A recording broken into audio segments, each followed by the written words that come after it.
Inside of this container, I have 2 bottles of an acid. Now, I'm not going to identify what acid it is because what I'm about to do, I don't want you trying this on your own, because if you don't know what you're doing, you can end up with some lifelong injuries. Now, I don't need to use this acid anymore, so it's time to go ahead and get rid of it. But as you can see, the vapors from the acid actually do gradually leak out from this thing over time, and it has eroded away the label that used to tell you what type of acid that this is and the concentration.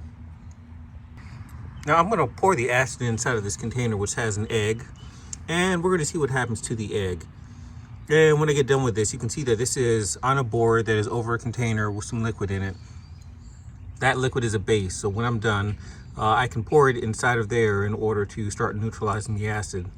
So let's get started on this. And yes, I do have on gloves to do this. I do have on eye protection to do this. And here we go.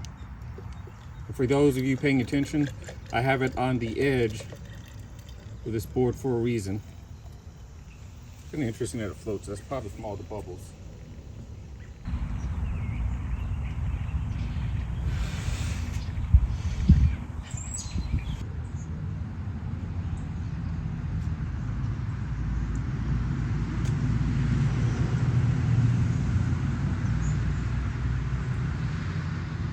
This is what the egg looks like after having poured acid over it.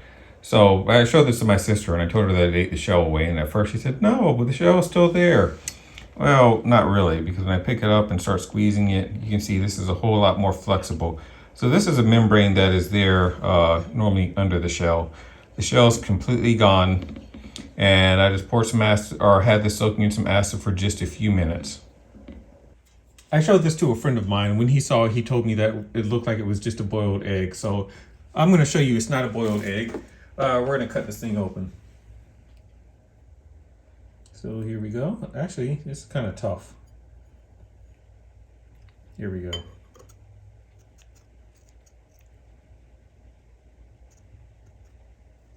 You know, it actually does kind of look boiled. I assure you, I did not do any boiling of this.